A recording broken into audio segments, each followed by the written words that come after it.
자, 여러분들이 도착하신 곳은 제 2번 지점, 우리 복을 주는 황새 봉순이를 보러 왔습니다. 다른 황새에게는 이름이 없는데 왜 이 아이에게는 봉순이라는 이름이 있을까요? 왜냐하면 우리 황새 봉순이는 화포천의 아주 중요한 존재이기 때문입니다. 그렇다면 여기 둘 중에 봉순이가 누굴까요? 제가 아까 손짓으로 살짝 힌트를 드렸는데 바로 날개를 활짝 펼치고 있는 여기 이 아이가 바로 황새 봉순입니다. 지금 이 조형물의 크기가 황새의 실질 크기예요. 어마무시하게 크죠? 그래서 옛날에 황새를 한새라고 했답니다. 그래서 한새가 이제 발전돼서 황새라는 이름까지 온 거죠. 자, 그러면 이 황새는 화포천에 어떤 의미가 있길래 봉순이라는 이름까지 지어줬을까요? 여기에는 좀 슬픈 이야기가 있습니다. 화포천 습지는 여러분들이 보시는 것처럼 이렇게 깨끗하지 않았습니다. 예전에는 쓰레기가 둥둥 떠다니고 그리고 마을 주민들이 화포천에 쓰레기를 버리러 올 정도로 아주 오염된 곳이었습니다. 그런 화포천이 2008년 노무현 대통령이 귀향을 하면서 정화 작업이 활발히 이루어지게 됩니다. 그 결과 2017년에는 화포천 습지 보호 지역으로 지정이 되기까지 합니다. 그렇다면 그 중간에 어떤 일이 있었을까요?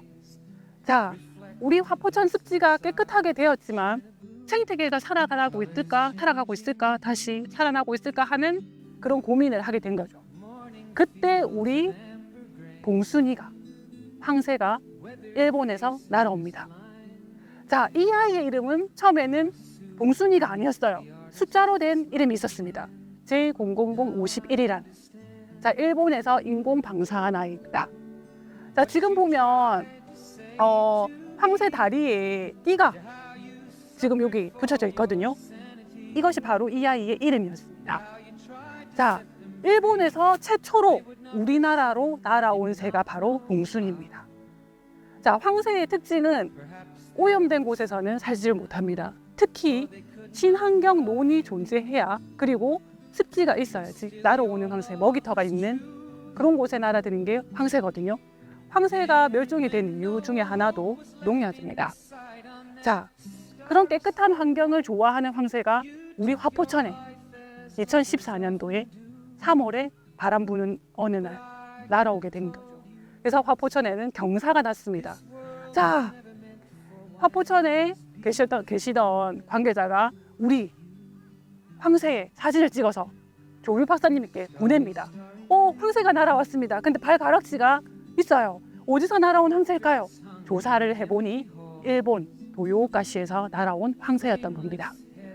자, 드디어 우리 아주 오염되고 더러웠던 곳에 화포천에 봉순이가 날아왔으니 우리에게도 이제 희망이 생겼구나. 우리 화포천이 점점 살아나고 있구나. 그런 의미를 가지게 된 것이죠. 그래서 이 황새에게 J0051이라는 황새에게 이름까지 지어줍니다. 여러분이 앞에 들었다시피 봉순이라는 이름. 자, 그러면 이 촌스러운 이름의 의미는 무엇일까요? 그건 단순하게 지어진 이름이 아닙니다.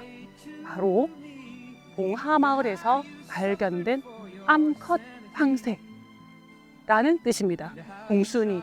자, 오늘 화포천에 오셨을 때는 꼭 한 가지 알아가셔야 할 것이 바로 우리 황새 봉순이입니다. 자, 그러면 황새 봉순이는 여기 날개를 펼치고 있거든요. 근데 고개를 숙이고 있는 또 다른 황새가 있습니다. 자, 이 아이는 그전에는 이 조형물이 한 2014년 정도에 만들어졌을 거거든요. 근데 이 아이의 이름은 2018년도에 비로소 이름이 지어지게 됩니다. 왜냐하면 황새 봉순이가 2018년도에 결혼을 했거든요. 그래서 이 아이의 이름은 드디어 생겼습니다. 이 아이의 이름은 갱기군입니다. 갱기. 자, 황새 봉순이의 신랑 갱기군은 이름 그대로 건강이란 뜻이거든요. 이 건강을 증명하듯이 북한까지 갔다 온 아이입니다. 지금 우리 황새 봉순이는 이 갱기군을 만나서 더 이상 화포천에는 오지 않습니다. 안타깝게도. 고향 일본으로 돌아가서 지금 알콩달콩 아들, 딸 놓고 잘 살고 있다고 합니다. 자, 그러면 우리 황새 봉순이도 봤으니까 다시 뚝기를 걸으면서 황새 봉순이에 대해서 그리고 갱기군에 대해서 좀 더 이야기를 나눠보도록 하겠습니다. 자, 봉순이와 우리 갱기군의 러브스토리는 조금 특별합니다. 갱기군은 봉순이가 첫 번째 부인이 아닙니다. 두 번째 부인입니다. 보통 황새는 일부일처거든요. 짝을 잃어버리게 되면 다시 재혼을 하지 않는답니다. 하지만 봉순이의 성격이 엄청나게 뭐라고 해야 되죠? 구애를 적극적인 그런 암컷이었어요. 그래서 끝끝내 구애 끝에 우리 갱기군과 결혼을 하게 됩니다. 자, 그러면 우리 갱기군은 첫째 부인을 어떻게 잃었을까요? 안타깝게도 이렇게 된 이유가 사람이었습니다. 자, 일본에서는 워낙 이제 그런 새들이 많고 또 지금 황새도 일본에서는 어떤 지금 봉순이가 살고 있는 지역에는 황새가 많거든요. 거의 서새화되었는데 그래서 농사를 망치는 새들이 많다 보니까 농사를 망치는 일이 간혹 있는 거예요. 그래서 일본에서는 농사에 방해가 되는 새를 농부가 죽여도 불법이 아니라고 합니다. 이때 우리 갱기군의 첫 번째 부인이 농민의 총에 맞아서 죽게 됩니다. 그래서 우리 그 갱기군이 이제 부인 없이 살다가 적극적인 구애를 하는 우리 봉순이를 만나서 제2의 가정을 꾸리고 지금은 일본에서 아주 행복하게 살고 있다고 합니다. 자, 그러면 이제 본격적으로 우리 화포전의 뚝길, 지금 걷고 계시는 길이 우리 마을에서는 그냥 뚝방길, 뚝길이라고 하는데 정식 명칭은 봉순이길입니다. 자, 이 뚝길은 언제 그러면 만들어졌을까요? 힌트. 우리나라가 아주 좀 슬펐던 그런 때입니다. 바로 일제강점기입니다. 일제강점기 때 이 뚝길이 지어지게 되거든요. 그러면 왜 일본은 우리 한림 사람에게 이 뚝길을 조성하게 만들었을까요? 그 이유가 바로 여기 퇴레뜰입니다. 옆에 보시는 그 논의 뜰의 이름이 퇴레뜰이거든요. 일본은 그때 쌀이 필요했던 거죠. 쌀 수탈을 위해서 이 뚝이 없으면 우리 화포천은 물이 범람해가지고 농사를 지을 수 없었던 거예요. 그래서 이 논을 살리기 위해서 일본 사람들이 주도하에 사실 인력은 우리 한림 사람들 썼겠죠. 이 뚝길을 조성하게 됩니다. 자, 그러면 이 뚝길을 따라 또 천천히 한번 걸어 보겠습니다. 자, 옆에 보이시는 퇴레뜰 같은 경우에는 봉순이가 왔을 때 아주 큰 역할을 합니다. 황새는 보통 황새 부부가 살려고 하면 친환경 논이 50만 평이 필요하다고 합니다. 황새 우리 봉순이가 왔을 2014년 당시에는 봉화뜰과 우리 퇴레뜰 그리고 낙산뜰까지 약 70만 평에 이르는 친환경 논이 형성되어 있었다고 합니다. 지금도 옆에 보시는 이 퇴레뜰에서 친환경으로 재배되는 벼들은 모두 봉화쌀로 판매가 되고 있습니다. 자, 그러면 우리 천천히 이 뚝길을 따라 걸어 보도록 하겠습니다.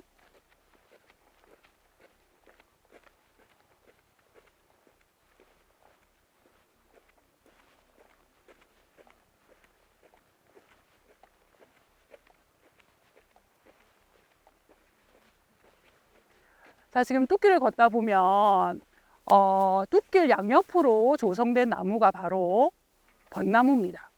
근데 지금 벚나무의 이파리가 지금 떨어질 시기보다 훨씬 더 먼저 떨어지고 잎이 거의 보이지 않거든요.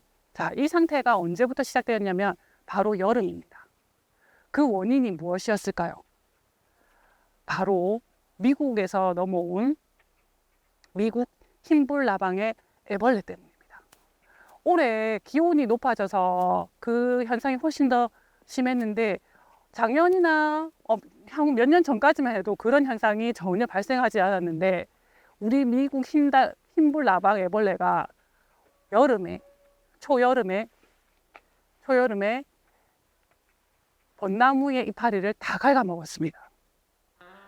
그 여름에는 원래 파릇파릇하고 그 나무 그늘에서 걷는 그런 곳이 바로 여기 화포천 벚꽃길이었는데 올해는 전혀 그런 활동을 하지 못했습니다. 벚나무의 이파리들이 다 떨어졌어요. 다 갉아먹혔어요. 그래서 지금 다 갉아먹히고 겨울이 오고 낙엽이 떨어질 때쯤 지금 잘 보시면 새잎이 난 곳이 있습니다. 나무가 지금 착각을 하나 봐요. 이파리가 다 떨어졌으니까 다시 날씨까지도 지금 가을인데도 불구하고 따뜻하거든요. 봄이 온 줄 알고 새싹을 새잎을 틔우고 어떤 벚나무는 꽃까지 지금 피우고 있는 상황입니다. 그래서 내년에는 어떻게 될지 좀 걱정스럽긴 합니다. 그러면 우리 미국 흰불나방은 어떻게 우리나라에 넘어오게 된 걸까요? 1960년대에도 이 미국 흰불나방의 피해가 엄청 컸다고 합니다. 언제 넘어왔냐면 1958년에 그때 이제 넘어오게 됐다고 합니다. 목재에 있던 미국 흰불나방에 알이 들어온 것이 아닌가 그렇게 추정이 됩니다. 외국에서 이제 목재를 수입할 때는 다 그 살충 작용을 해서 벌레는 다 죽지만 나무 안에 있는 알에는 또 그 알을 보호하는 막이 있잖아요. 그게 제초제나 이런 것들에 피해를 안 받겠죠. 살충이 다 못 이루어진 거겠죠. 그래서 알이 우리나라에 넘어와서 올해는 이렇게 우리나라에 전국적으로 큰 피해를 주고 있습니다. 화포천도 마찬가지입니다. 좀 있으면 습지 안으로 들어가게 될 텐데 버드나무도 우리 미국 흰불나방 애벌레에게 당해서 잎을 많이 떨어뜨린 잎은 지금이 봄인 줄 알고 다시 새잎이 나는 버드나무도 꽤 발견이 되고 있습니다.